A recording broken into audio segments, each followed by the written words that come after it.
good evening মই ডিমজিম পাঠক আপোনালোক সকলোকে ইকুহিপাতলৈ স্বাগতম জনাইছো আজিৰ ক্লাছটোত আমি এগেইন আমাৰ অসম কেবিনেটৰ 22 তাৰিখৰ 22 জুনৰ যিখিনি সিদ্ধান্ত আছিলে সেই সিদ্ধান্তসমূহৰ ওপৰত আজিৰ ক্লাছটো মই লৈ আহিছো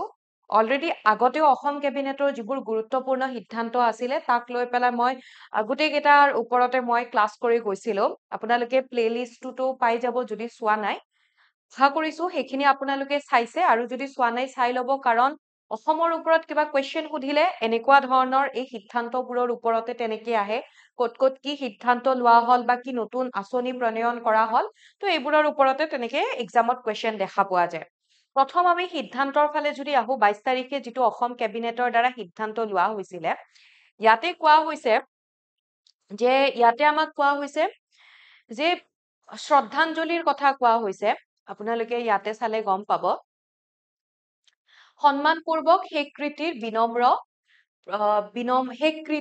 কৃত্যৰ বিনম্ৰ প্ৰয়াস অৰ্থাৎ ইয়াতে কি কোৱা হৈছে কেবিনেটে এইটো কৈছে ধৰি লওক আমাৰ অসমৰে কোনোবা এগৰাকী ব্যক্তি বহিৰাজ্যত গৈ পেলাই তেখেতে কিবা কামত জড়িত হৈ আছিলে আৰু তেনেকুৱা এগৰাকী ব্যক্তিৰ অন্য ৰাজ্যৰ পৰা তাতে যদি তেখেতৰ মৃত্যু হয় তেতিয়াহলে তেখেতক সেই অন্য ৰাজ্যৰ পৰা সহজ আইনী আৰু সমন্বিত পদক্ষেপৰ মাজেৰে লৈ অহাৰ কাম কৰিবলৈ এটা আঁচনি ওলাইছে সেই আঁচনিটোৰ অনুমোদন জনাইছে আৰু সেই আঁচনিটোৰ নাম হৈছে শ্ৰদ্ধাঞ্জলি আঁচনি তো ইয়াতে কেবিনেটৰ দ্বাৰা কোৱা হৈছে শ্ৰদ্ধাঞ্জলি আঁচনিৰ জৰিয়তে আন এখন ৰাজ্যত যদি কোনোবা এগৰাকী আমাৰ অসমৰ ব্যক্তিৰ যদি মৃত্যু হয় তেতিয়াহলে তেনেকে তেওঁলোকক লৈ অহা হ'ব আৰু এইটো 2025 চনৰ 1 অক্টোবৰৰ পৰা কাৰ্যকৰী হ'ব বুলি কৈ আছে এতিয়া আপোনালোকে হয়তো বহুতখিনি দেখিছে যিবোৰ কেবিনেটে ডিসিশন লৈছে বা বাজেটত যিবোৰ আহিছিলে তো তাতে কোৱা হৈছে ম্যাক্সিমাম 1 অক্টোবৰৰ পৰা 2025 চনৰ 1 অক্টোবৰৰ পৰা কাৰ্যকৰী হ'ব বুলিয়ে কৈছে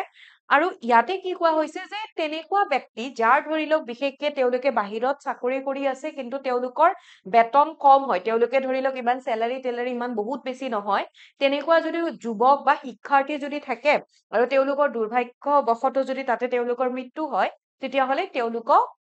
তেনেকে লৈ আহি পেলাই শ্ৰদ্ধাঞ্জলি জনোৱাৰ কথা আমাৰ অসম চৰকাৰৰ দ্বাৰা ইয়াতে অসম কেবিনেটৰ দ্বাৰা কোৱা হৈছে আন এটা আমি দেখা পাওঁ ৰাভা উন্নয়ন পৰিষদ স্থাপন অৰ্থাৎ ৰাভা উন্নয়ন পৰিষদ স্থাপনৰ কথা কোৱা হৈছে ৰাভা হাছং সাহিত্য পৰিষদ ৰাভা হাছং আমি অটোনমাস আমি যদি কাউন্সিলৰ কথা কওঁ তাৰ এলেকাৰ বাহিৰত যিসকল ৰাভা জনগোষ্ঠীৰ লোকে বাস কৰে সেই ৰাভা জনগোষ্ঠীৰ লোকসকলৰ বাবে ৰাভা উন্নয়ন পৰিষদ গঠন কৰা হ'ব বুলি কেবিনেটক অনুমোদন জনোৱা হৈছে তাৰোপৰি ৰাভা হাছং অটোনমাস কাউন্সিলৰ যি ভূখণ্ড আছে সেই ভূখণ্ডৰ অধিকাৰ ক্ষেত্ৰৰ বাহিৰত বাস কৰা যিসকল ৰাভা সম্প্ৰদায়ৰ লোক আছে তেওঁলোকক আৰ্থ-সামাজিক ক্ষেত্ৰতে হওক শৈক্ষিক ক্ষেত্ৰতে হওক নাইবা সাংস্কৃতিক অগ্ৰগতিটো তেওঁলোকক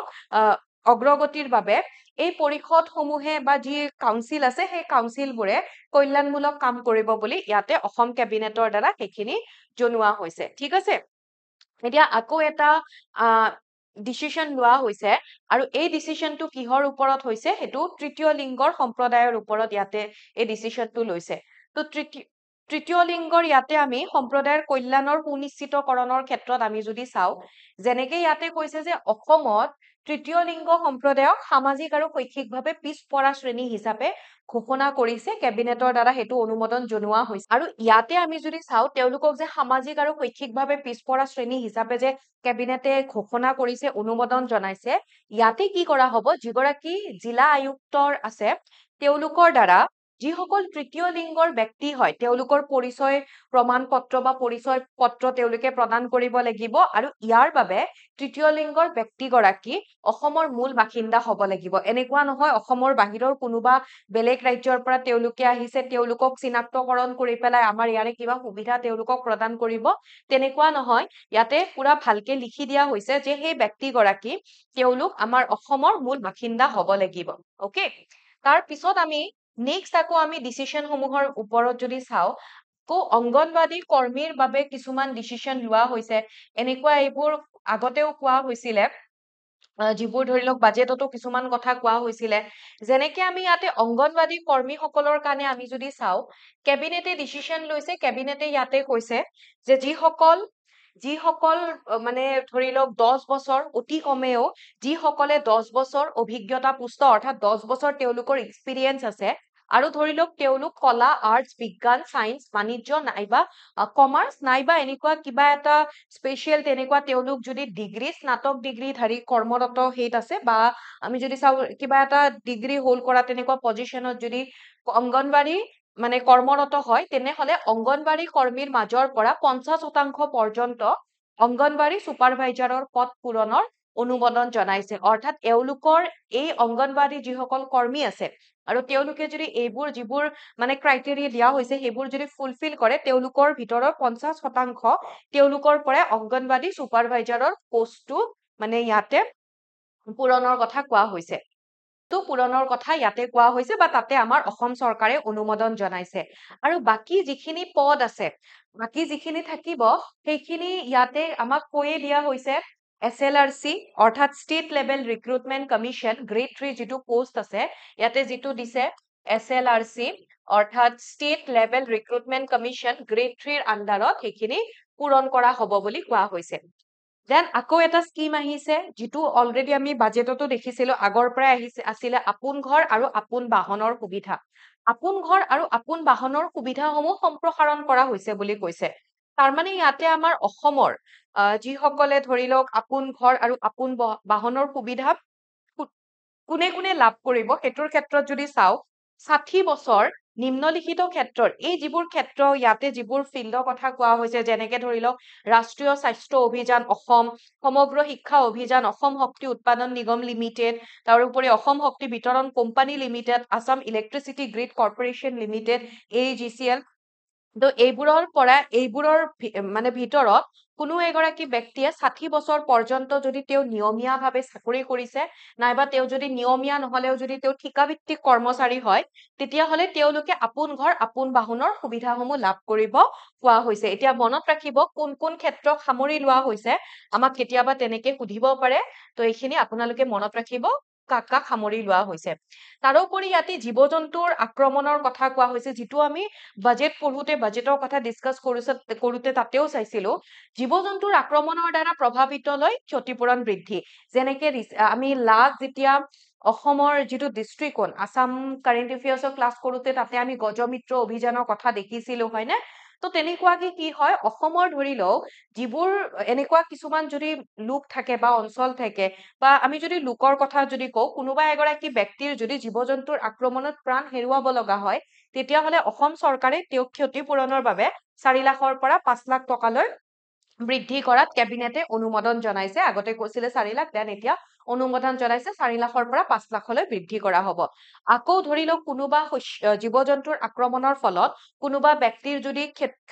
খেতি পথাৰত যদি অনিষ্ট সাধন হৈছে বা শস্য কেন্দ্ৰিক ক্ষতিপূৰণ যদি হয় তেতিয়াহলে প্ৰতি বিঘা মাটিত 7,500ৰ পৰা 8,000 টকালৈ বৃদ্ধিৰ ক্ষেত্ৰত কেবিনেটে অনুমোদন জনাইছে ওকে সো নেক্সট আকৌ ইয়াতে আমি যদি আন কিছুমান ডিসিশন যদি চাও কি ডিসিশন লোৱা হৈছিলে কেবিনেটৰ দ্বাৰা তেতিয়াহলে আমি আকৌ ইয়াতে দেখা পাও আন কিছুমান ডিসিশন বিল সংৰক্ষণৰ ক্ষেত্ৰত বিল সংৰক্ষণ অৰ্থাৎ গোৱালপাৰা জিলাৰ ক্ষেত্ৰত আমি ইয়াতে দেখা পাও ইয়াতে কি কোৱা হৈছে যে 1256 হেক্টৰ এলেকাত বিস্তৃত গোৱালপাৰাৰ যিটো উৰ্পদ বিল আছে গোৱালপাৰাৰ উৰ্পদ বিল হয়তো আপোনালোকে পঢ়িছে উৰ্পদ বিল ক'ত আছে গোৱালপাৰাত তো গোৱালপাৰাৰ যিটো উৰ্পদ বিল আছে সেইটো প্ৰস্তাৱিত অৰ্থাৎ প্ৰপোজড সংৰক্ষিত বনাঞ্চল প্ৰপোজড মানে ৰিজাৰ্ভ ফৰেষ্ট আমি যদি ইয়াতে চাও প্ৰপোজড ৰিজাৰ্ভ ফৰেষ্ট হিচাপে তাৰে অধিসূচনাত কেবিনেটে অনুমোদন জনাইছে ওকে তাৰোপৰি গোৱালপাৰাৰ আৰু এটা হেতু হৈছে প্ৰায় 245 হেক্টৰ ভূমিত মানে বিস্তৃত হৈ আছে গোৱালপাৰাৰে এটা বিল হেতু হৈছে হাছিলা বিল তো এই হাছিলা বিলটোকো প্ৰপোজ ৰিজাৰ্ভ ফৰেষ্ট লৈকে মানে প্ৰস্তাৱিত সংৰক্ষিত বনাঞ্চল হিচাপে অধিসূচনা কৰাত কেবিনেটে অনুমোদন জনাইছে দেন কোৱা হৈছে যে চন্দ্ৰপুৰত নৱোদয় বিদ্যালয় আহি আছে চন্দ্ৰপুৰত নৱোদয় বিদ্যালয় ৰাইট সো কেবিনেটে চন্দ্ৰপুৰত জৱাহৰ নৱোদয় বিদ্যালয় স্থাপনৰ বাবে ভূমি আবণ্টনত অনুমোদন জনোৱা বুলি ইয়াতে কোৱা হৈছে তাৰোপৰি আন ডিসিশনৰ ক্ষেত্ৰত আমি যদি চাও ৰান্ধনী তাৰোপৰি যিসকল সহায়িকা আছে তেওঁলোকৰ মাননি বৃদ্ধি হ'ব বুলি ইয়াতে কোৱা হৈছে তেওঁলোকক যিটো দৰমহা হিচাপে যিটো দিয়া হয় সেইটো বৃদ্ধি হ'ব বুলি কৈছে কেবিনেটে পিএম পোষণৰ অধীনত যিটো পিএম পোষণ আছিলে স্কিম তো পিএম পোষণ স্কিমৰ অধীনত নিয়োজিত যিসকল ৰান্ধনী সহায়িকা আছে তেওঁলোকৰ অক্টোবৰৰ 2025 চনৰ অক্টোবৰৰ পৰা কাৰ্যকৰী হোৱাকৈ 10 মাহৰ বাবে মাহিলী 500ৰ পৰা 1000 টকালৈ মাননি বৃদ্ধি কৰাত কৰিব বুলি কেবিনেটে তাতেও অনুমোদন জনাইছে তাৰোপৰি এই সিদ্ধান্তৰ দ্বাৰা তেওঁলোকে অৰ্থাৎ আমাৰ অসম কেবিনেটে কৈছে যে এই সিদ্ধান্ত যিটো ডিসিশন লোৱা হৈছে তাৰ পৰা প্ৰায় 1 লাখৰো অধিক ৰান্ধনী লগতে সহায়িকা তেওঁলোক উপকৃত হ'ব ঠিক সো আন কিছুমান আকৌ ইয়াতে আমি দেখা পাওঁ আন কিছুমান ইয়াতে আমি আকৌ দেখা পাইছো শিক্ষকসকলৰ ক্ষেত্ৰতো আমি ইয়াতে কিছুমান কেবিনেটে লোৱা ডিসিশনৰ কথা আমি দেখা পাইছো যেনেকুৱাকে শিক্ষকৰ বাৰ্ষিক বেতন বৃদ্ধি কৰা হৈছে শিক্ষকৰ বাৰ্ষিক বেতন দ্যাট মিন্স যিসকল ধৰি লওক নিম্ন প্ৰাথমিক বা আমি যদি চাওঁ উচ্চ প্ৰাথমিক বা যিসকল মাধ্যমিক বিদ্যালয় লোৱাৰ প্ৰাইমাৰী আপাৰ প্ৰাইমাৰী তাৰোপৰি যিখিনি সেকেন্ডাৰী যিখিনি স্কুল আছে তাতে যিসকল শিক্ষকক নতুনকে নিযুক্তি দিছে তো সেইসকল শিক্ষক নতুনকৈ নিযুক্তি পোৱা শিক্ষকসকলক প্ৰথম বাৰ্ষিক বেতন অৰ্থাৎ ফাৰ্ষ্ট তেওঁলোকৰ যিটো ইয়াৰলি যিটো তেওঁলোকে মানে যিটো বেতন হয় তেওঁলোকৰ স্যালাৰি হয় সেইটো বৃদ্ধি সুবিধাত কেবিনেটে অনুমোদন জনাইছে আৰু এয়া 2025 চনৰ জুলাই মাহত প্ৰদান কৰা হ'ব বুলি কৈছে ইয়াৰ পৰা 26,000ৰো অধিক শিক্ষক উপকৃত হ'ব বুলি জনাইছে তাৰোপৰি বিদ্যুতৰ সঞ্চৰণৰ ক্ষমতা বৃদ্ধিৰ ক্ষেত্ৰত আমি যদি চাওঁ কেবিনেটে কি কৰিছে অসমৰ বিভিন্ন স্থানত AEGC Assam electric grid corporation লিমিটেডৰ উপকেন্দ্ৰৰ 40টা বিদ্যমান বিদ্যুৎ ট্ৰান্সফাৰ্মাৰ উচ্চ ক্ষমতাযুক্ত কৰি সংবৰ্ধনৰ বাবে 498 কোটি টকাৰ অনুমোদন প্ৰদান কৰিছে বুলি ইয়াতে জনোৱা হৈছে আৰু এটা ডিসিশন আছে লাষ্ট ডিসিশন যেটো অসমৰ বিকাশত উৎসাহ প্ৰদান অৰ্থাৎ অসমৰ বিকাশত কি কি ক্ষেত্ৰত আমি যদি চাওঁ উৎসাহ প্ৰদানৰ ক্ষেত্ৰত কি কৰিছে কেবিনেটে প্ৰায় 3000 কোটি টকাৰ সেবিৰ দ্বাৰা পঞ্জীয়নভুক্ত অসম উদ্যোগিক সেবিৰ দ্বাৰা পঞ্জীয়নভুক্ত অসম উদ্যোগিক আৰু সেউজ বিকাশ পুঁজি গঠনত অনুমোদন জনাইছে ওকে কিমান কোটি বুলি কৈছে ইয়াতে 3000 কোটিৰ কথা কোৱা হৈছে আৰু ই কিনেকুৱা হ'ব নৱীকৰণযোগ্য শক্তি ওকে ৰিনিউৱেবল এনাৰ্জি হ'ব সেউজ আন্তঃগাঁথনি অগ্ৰাধিকাৰযুক্ত ষ্টাৰ্টআপ থাকিব কৃষি প্ৰযুক্তি পৰ্যটন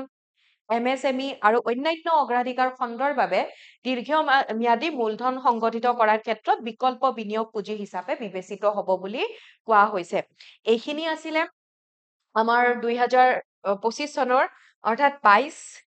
জুনত যিখিনি অসম চৰকাৰৰ দ্বাৰা যিখিনি সিদ্ধান্ত লোৱা হৈছিলে এইখিনি ডিসিশন আছিলে আৰু যোৱাৰ আগতে মই আপোনালোকক ইয়াতে এটা কথা কৈ যাও যদি আপোনালোক ইন্টাৰেষ্টেড হয় চাব পাৰে অলৰেডি আপোনালোকে গম পাইছে 29 জুনত PWD ৰ এক্সাম হ'বলৈ গৈ আছে যদি আপোনালোকে মক টেষ্ট এটেম্প কৰিবলৈ বিচাৰে তেতিয়া হলে আমাৰ ই কুহিপাতৰ ফালৰ পৰা মক টেষ্ট আপলোড কৰি থকা হৈছে মক টেষ্টসমূহ দি থকা হৈছে আপোনালোকে ফ্ৰী মক টেষ্টটো লাভ কৰিব পেইড মক টেষ্ট বিচাৰিলে সেইও লাভ কৰিব সো ইয়াতে দুটা নাম্বাৰ দিয়া হৈছে আপোনালোকে কন্টেক্ট কৰিব পাৰিব 0361319357 নাইবা 7002940127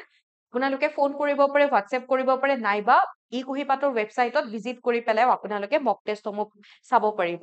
সো আজিলে এইখিনিতে এৰিছো কিবা আপোনালোকে যদি ই কুহিপাতৰ লগত জড়িত হৈ থাকিব বিচাৰে ডেইলি কাৰেন্ট এফেয়াৰ্স এনেকুৱা এইবোৰ যদি বিচাৰে আপোনালোকে ই কুহিপাত টেলিগ্ৰাম চেনেলটো জয়েন কৰি ল'ব পাৰিব লগতে এটো মোৰ টেলিগ্ৰাম চেনেল জিকিউবি ড্ৰিমজি মেম ক্লাছৰ পিডিএফৰ কাৰণে আপোনালোকে এই চেনেলটো জয়েন কৰিব পাৰিব